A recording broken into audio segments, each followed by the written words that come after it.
नमस्कार और हमारी आज की इस चर्चा में आपका स्वागत है। नमस्कार। आज हम एक ऐसे विषय पर बात करने वाले हैं जो मतलब पर्दे के पीछे रहता है, लेकिन हम सबके स्वास्थ्य पर, हमारी हेल्थ केयर पर बहुत गहरा असर डालता है। हाँ, ये है फार्माकोइकोनॉमिक्स। बिल्कुल। हमारे पास ना एक दस्तावेज है 05J pharmacoeconomics.pdf। हाँ, उससे कुछ खास बातें पता चली हैं। अच्छा। ये दस्तावेज बताता है कि फार्माको इकोनॉमिक्स वो असल में हेल्थ इकोनॉमिक्स की ही एक ब्रांच है। हाँ, स्वास्थ्य अर्थशास्त्र की। इसका मेन काम ये देखना है कि जो पैसा हम दवाओं पर लगा रहे हैं हुँ, उससे हमें कितना हेल्थ बेनिफिट मिल रहा है। मतलब हमारे पास जो लिमिटेड रिसोर्सेज हैं, क्या एकदम हम उनका बेस्ट इस्तेमाल कर रहे हैं। सही बात है। रिसोर्सेज़ तो हमेशा ही कम होते हैं। और ये सिर्फ नंबर क्रंचिंग नहीं है, इसमें मेडिसिन, इकोनॉमिक्स और यहाँ तक के थोड़े मानवीय पहलू भी जुड़े हैं। हाँ, बिल्कुल। ये तय करने में मदद करता है कि भाई कौन सी नई दवाएं मार्केट में आनी चाहिए, उनकी कीमत क्या हो। और फिर वो हम तक पहुँचेंगी भी या नहीं? एग्जैक्टली तो ये सब तय होता है। बिल्कुल सही कहा।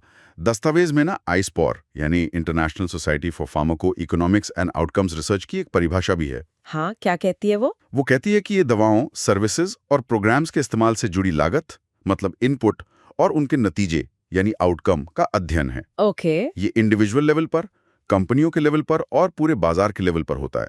आसान भाषा में कहें तो किसी दवा के इलाज की कॉस्ट और उससे मिलने वाले फायदे का पूरा हिसाब किताब। हिसाब किताब। हाँ, और इसका बड़ा मकसद ये है कि हेल्थ पर जो पैसा खर्च हो रहा है उससे पूरी आबादी को, मतलब पॉपुलेशन को, ज्यादा से ज्यादा हेल्थ बेनिफिट मिले। तो चलिए फिर इस विषय को थोड़ा और करीब से समझते हैं, खोलते हैं इसकी परतें। हाँ, जरूर। आखिर ये काम कैसे करता है और आजकल ये इतना जरूरी क्यों हो गया है। हम्म। पहले ये जान लेते हैं कि इसकी जरूरत ही क्यों पड़ी। मतलब दवाएं तो पहले भी काम करती थी, है ना? बहुत अच्छा सवाल है ये। देखिए, जरूरत इसलिए पड़ी क्योंकि हेल्थ केयर की जो संसाधन है, पैसा है, डॉक्टर हैं, अस्पताल में बेड हैं, वो हमेशा लिमिटेड होते हैं। हाँ, ये तो है। और यहीं पर एफिशिएंसी या दक्षता का कॉन्सेप्ट आता है। हमें ये देखना होता है कि इन कम साधनों से हम कितना स्वास्थ्य लाभ, कितना हेल्थ बेनिफिट ले पा रहे हैं। अच्छा। सिर्फ ये काफी नहीं है कि दवा असरदार हो, ये भी देखना होता है कि उस असर को पाने की जो कीमत है, जो कॉस्ट है, क्या वो वाजिब है। हम्म। क्या हम वही हेल्थ बेनिफिट शायद कम कीमत में पा सकते थे। मतलब हर चॉइस की एक कीमत होती है ना? चाहे वो सीधे पैसे में ना भी हो। ये शायद अपॉर्चुनिटी कॉस्ट वाली बात है। हाँ, बिल्कुल सही पकड़ा आपने। अवसर लागत या अपॉर्चुनिटी कॉस्ट का सिद्धांत यहाँ बहुत जरूरी है। जब आप किसी एक ट्रीटमेंट या दवा को चुनते हैं तो आप उन रिसोर्सेज को किसी दूसरे पॉसिबल ट्रीटमेंट पर खर्च करने का मौका, वो अवसर खो देते हैं। हाँ, ठीक है। तो फार्माको इकोनॉमिक्स हमें इन अलग अलग ऑप्शंस के बीच चुनाव करने में मदद करता है, ये समझने में कि एक रास्ता चुनने की असली कीमत क्या है, मतलब हमने क्या पाया और उसके बदले क्या छोड़ा। तो जब कोई नई महंगी दवा आती है हाँ, तो उसका मूल्यांकन सिर्फ ये नहीं होता कि वो कितनी अच्छी है, नहीं, बिल्कुल नहीं। बल्कि ये भी देखा जाता है कि जो पहले से इलाज चल रहा है उसकी तुलना में ये कितनी बेहतर है और उसकी एक्स्ट्रा कॉस्ट कितनी है। एकदम सही, बिल्कुल यही पॉइंट है। और इसी को दस्तावेज में इंक्रीमेंटल एनालिसिस या वृद्धिशील विश्लेषण कहा गया है। अच्छा, इंक्रीमेंटल एनालिसिस। हाँ, क्योंकि देखिए, लगभग हर बीमारी के लिए कोई ना कोई इलाज तो पहले से होता ही है, चाहे वो सिर्फ सपोर्टिव केयर ही क्यों ना हो, मतलब लक्षणों को कम करने वाला इलाज। हाँ, होता है। तो ये एनालिसिस ये देखता है कि किसी नई दवा या थेरेपी को लाने से मौजूदा इलाज के मुकाबले कितना ज्यादा फायदा हो रहा है ओके। और उसकी एक्स्ट्रा लागत कितनी आ रही है। हम्म। क्या वो एक्स्ट्रा फायदा उस एक्स्ट्रा लागत के हिसाब से ठीक है, क्या वो वर्थ है। ये तो वाकई सोचने वाली बात है। अच्छा, अब ये जो एनालिसिस होते हैं ये करते कैसे हैं? दस्तावेज में कई तरीकों का जिक्र था। हाँ है। क्या हम कुछ मेन तरीकों पर बात कर सकते हैं? शायद वो जो सबसे ज्यादा इस्तेमाल होते हों। जरूर जरूर। दस्तावेज में वैसे 4 मुख्य तरीके बताए हैं, पर हम 2 पर थोड़ा ज्यादा फोकस कर सकते हैं जो अक्सर सुनने में आते हैं। हाँ, बताइए। पहला है कॉस्ट इफेक्टिवनेस एनालिसिस, CEA, यानी लागत प्रभावशीलता विश्लेषण। CEA सुनने में तो काफी सीधा लगता है, कॉस्ट और इफेक्टिवनेस। हाँ, इसका बेसिक आइडिया सीधा ही है। ये किसी इलाज की लागत यानी कॉस्ट की तुलना उसके हेल्थ आउटकम यानी नतीजों से करता है। ठीक है। और नतीजों को आमतौर पर नेचुरल यूनिट्स में मापते हैं, जैसे ब्लड प्रेशर कितना कम हुआ, या कितने मरीज ठीक हो गए, या जिंदगी के कितने साल बचाए गए। अच्छा। फिर हम ये देखते हैं कि प्रति यूनिट हेल्थ बेनिफिट, जैसे मान लीजिए हर एक जिंदगी का साल बचाने पर कॉस्ट कितनी आ रही है। हम्म। इससे हम दो अलग-अलग इलाजों की तुलना कर सकते हैं, खासकर तब जब एक ज्यादा असरदार हो लेकिन महंगा भी हो। अच्छा, तो ये हमें बताता है कि हेल्थ बेनिफिट की पर यूनिट कॉस्ट क्या है। लेकिन क्या इसमें ये भी देखा जाता है कि जीवन की क्वालिटी कैसी है? मतलब हो सकता है कोई दवा जिंदगी लंबी तो कर दे, पर वो जिंदगी अच्छी ना हो। अरे वाह! ये बहुत ही महत्वपूर्ण सवाल है और यहीं पर दूसरा मुख्य एनालिसिस काम आता है। उसका नाम है कॉस्ट यूटिलिटी एनालिसिस, यानी लागत उपयोगिता विश्लेषण। Cost utility. हाँ, ये सीईए का ही एक स्पेशल टाइप है कह सकते हैं, लेकिन ये सिर्फ जिंदगी की लंबाई नहीं देखता, बल्कि जिंदगी की क्वालिटी को भी ध्यान में रखता है। जिंदगी की क्वालिटी हम्म उसे कैसे मापते हैं? ये तो बड़ा सब्जेक्टिव सा लगता है। चैलेंजिंग तो है, लेकिन सीयूए इसके लिए एक खास माप यूज करता है, जिसे कहते हैं क्वालिटी एडजस्टेड लाइफ ईयर, क्यूएलई। क्वाली। हाँ, QALY। एक क्यूएलई का मतलब होता है पूरी तरह से स्वस्थ, परफेक्ट हेल्थ में जिया गया एक साल। ओके। अगर किसी बीमारी की वजह से या इलाज के साइड इफेक्ट्स की वजह से जिंदगी की क्वालिटी कम हो जाती है, तो उस साल को एक क्यूएलई से कम गिना जाएगा। अच्छा, कैसे? कोई उदाहरण? हाँ, मान लीजिए कोई इलाज 2 साल जिंदगी बढ़ाता है, लेकिन उन 2 सालों में साइड इफेक्ट्स के कारण व्यक्ति की सेहत सिर्फ 50% ही रहती है।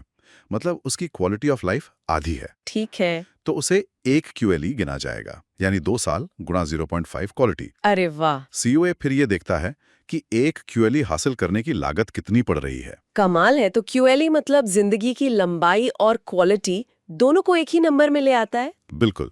ये तो बहुत ही बढ़िया तरीका लगता है ये समझने का कि किसी इलाज की असली वैल्यू क्या है, खासकर पुरानी बीमारियों में जहां सिर्फ जिंदा रहना काफी नहीं होता। बिल्कुल सही। सीयूए हमें एक ज्यादा पूरी होलिस्टिक पिक्चर देता है।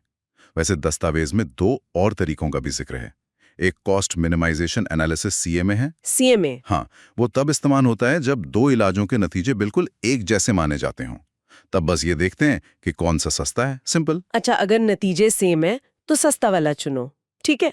और एक कॉस्ट बेनिफिट्स एनालिसिस सीबीए भी है। ये सबसे कॉम्प्रिहेंसिव है, क्योंकि इसमें कॉस्ट और बेनिफिट दोनों को ही पैसे में बदला जाता है। बेनिफिट को भी पैसे में? हाँ, लेकिन हेल्थ बेनिफिट को पैसे में बदलना मतलब एक जान की कीमत लगाना, ये नैतिक रूप से थोड़ा मुश्किल हो जाता है। हाँ, ये तो है। इसलिए सीबीए का इस्तेमाल हेल्थ केयर में सीयूए या सीईए के मुकाबले कम होता है। समझ गई। तो ये तरीके हैं जिनसे विश्लेषण होता है। लेकिन अब सवाल ये है कि इनका महत्व क्यों बढ़ता जा रहा है? दस्तावेज में लिखा है कि पिछले कुछ दशकों में नई दवाओं ने कई बीमारियों से होने वाली मौतों को कम किया है। ये तो बहुत अच्छी बात है। हाँ, बिल्कुल अच्छी बात है। तो फिर इस इकोनॉमिक एनालिसिस की इतनी जरूरत क्यों पड़ी? जरूरत इसलिए बढ़ रही है क्योंकि हेल्थ केयर की कॉस्ट, उसका खर्चा आसमान छू रहा है। हाँ, वो तो है। नई दवाएं भले ही बहुत अच्छी हों, असरदार हों, पर अक्सर बहुत ज्यादा महंगी होती हैं। यहीं पर फार्माको इकोनॉमिक्स का महत्व सामने आता है। इसके कई फायदे हैं। जैसे कि? पहला, ये डॉक्टरों, फार्मासिस्टों जैसे हेल्थ प्रोफेशनल्स को उनके रोज के काम में फैसले लेने में मदद करता है। अच्छा। वो सिर्फ ये नहीं देखते कि दवा काम करती है या नहीं, बल्कि ये भी कि क्या ये कॉस्ट इफेक्टिव है, क्या मरीज के लिए ये सबसे अच्छा, सबसे वैल्यू फॉर मनी ऑप्शन है। ठीक है। दूसरा, ये बड़े लेवल पर पॉलिसी डिसीजंस के लिए एक बेस तैयार करता है। पॉलिसी डिसीजंस मतलब सरकारें, बीमा कंपनियां, वो इसी तरह के एनालिसिस का इस्तेमाल करके तय करती हैं कि कौन सी दवाएं नेशनल हेल्थ स्कीम में शामिल की जाएं या बीमा के तहत कवर की जाएं, किन इलाजों को प्रायोरिटी दी जाए। अच्छा, तो ये सिर्फ क्लिनिकल ट्रायल के नतीजों से आगे की कहानी है। पहले तो शायद बस यही देखते थे कि दवा सेफ है और असरदार है। हाँ, दस्तावेज भी यही कहता है। परंपरागत रूप से ट्रेडिशनली फोकस मुख्य रूप से सेफ्टी और एफिकेसी, यानी सुरक्षा और प्रभावकारिता पर ही था। लेकिन पिछले करीब 15-20 सालों में इकोनॉमिक पहलू, मतलब दवा की कीमत और उसके बदले मिलने वाले हेल्थ बेनिफिट का जो रेशियो है, वो बहुत जरूरी हो गया है। और क्या इसमें मरीज का नजरिया भी शामिल हो रहा है, जैसे मरीज क्या महसूस करता है? बिल्कुल, ये एक और बड़ा बदलाव है जिसका दस्तावेज में जिक्र है। अब ह्यूमैनिस्टिक आउटकम्स, यानी मानवतावादी परिणामों पर भी जोर दिया जा रहा है। Humanistic outcomes? हाँ, इसका मतलब है कि इलाज का मरीज की क्वालिटी ऑफ लाइफ पर क्या असर पड़ रहा है, वो कितना संतुष्ट है, उसकी रोजमर्रा के काम करने की क्षमता पर क्या फर्क पड़ा। अच्छा। अब कोशिश यह है कि इलाज के फैसलों में सिर्फ इकोनॉमिक और क्लिनिकल डेटा ही नहीं, बल्कि मरीज का अनुभव, उसका सोशल और साइकोलॉजिकल असर, जैसे काम पर वापसी, मेंटल हेल्थ, इन सबको भी शामिल किया जाए। तो ये एक ज्यादा होलिस्टिक मतलब मरीज केंद्रित अप्रोच है। हाँ बिल्कुल, एक ज्यादा कंप्लीट पिक्चर देखने की कोशिश है। ये वाकई एक बड़ा शिफ्ट है। लेकिन क्या ये जो सिद्धांत है ये हर जगह एक जैसे लागू होते हैं?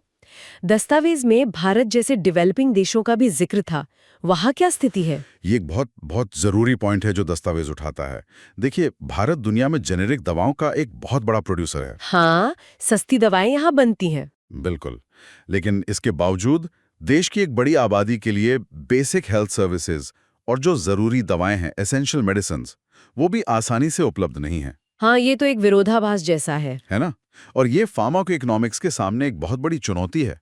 मतलब एनालिसिस करके ये पता लगा लेना कि कौन सी दवा कॉस्ट इफेक्टिव है, ये तो एक बात हो गई। हाँ, लेकिन ये पक्का करना कि वो दवा असल में जरूरतमंद लोगों तक पहुंचे भी, ये बिल्कुल दूसरी बात है और कहीं ज्यादा मुश्किल बात है। खासकर उन देशों में जहां हेल्थ का बजट कम है और डिस्ट्रीब्यूशन सिस्टम में भी शायद कमियां हैं। बिल्कुल। तो यहाँ फार्माको-इकोनॉमिक्स का काम सिर्फ विश्लेषण करना नहीं रहलाता, बल्कि ऐसे तरीके खोजने में मदद करना भी हो सकता है जिससे दवाओं तक पहुंच यानी एक्सेस को बेहतर बनाया जा सके। ये बात तो है। तो अगर हम इस पूरी चर्चा को समेटें, तो फार्माको-इकोनॉमिक्स सिर्फ दवाओं की कीमत घटाने के बारे में नहीं है। नहीं, बिल्कुल नहीं। ये एक तरह का टूल किट है, एक फ्रेमवर्क है जो हमें ये समझने में मदद करता है कि हम अपने हेल्थ बजट का, अपने हेल्थ रिसोर्सेज का सबसे समझदारी से इस्तेमाल कैसे करें। बिल्कुल सही कहा। ये कॉस्ट इफेक्टिवनेस, दवा कितनी अच्छी है, यूटिलिटी, क्वालिटी ऑफ लाइफ पर असर और बेनिफिट अगर पैसे में मापें तो ऐसे कई फैक्टर्स को एक साथ तौलता है। और सबसे जरूरी बात, जैसा हमने डिस्कस किया, ये फैसलों में सिर्फ साइंटिफिक डेटा नहीं, बल्कि इकोनॉमिक और ह्यूमैनिस्टिक पहलुओं को भी जगह दे रहा है। और ये फैसले सीधे तौर पर असर डालते हैं कि कौन सी दवाएं रिसर्च से निकलकर हम तक पहुंचेंगी, हाँ, सरकारें किन इलाजों को सपोर्ट करेंगी, बिल्कुल और आखिरकार हमें आम लोगों को किस तरह का इलाज मिलेगा। सही कहा। ये कोई सिर्फ किताबी बात नहीं है, ये असल दुनिया पर असर डालने वाला फील्ड है। चलिए जाते जाते एक सवाल छोड़ जाते हैं सोचने के लिए। हाँ जरूर। हमने देखा कि फार्माको-इकोनॉमिक्स लागत और असर को बैलेंस करने में मदद करता है। हमने ये भी देखा कि भारत जैसे देशों में जेनेरिक दवाएं बनाने के बावजूद उन तक पहुंच एक बड़ी समस्या है। बहुत बड़ी। तो भविष्य में फार्माको-इकोनॉमिक्स एनालिसिस कैसे और बेहतर हो सकता है? क्या ये सिर्फ सबसे कुशल यानी एफिशिएंट इलाज खोजने से आगे बढ़कर हेल्थ सर्विसेज और दवाओं तक बराबर पहुंच, इक्विटेबल एक्सेस पक्का करने में भी कोई भूमिका निभा सकता है? ये बहुत अहम सवाल है। खासकर उन लोगों के लिए जो आर्थिक रूप से कमजोर हैं। क्या फार्माको-इकोनॉमिक्स इसमें भी मदद कर सकता है? ये एक ऐसा सवाल है जिस पर शायद हमें आगे और सोचने और काम करने की जरूरत है। बिल्कुल, इस पर लगातार काम होना चाहिए।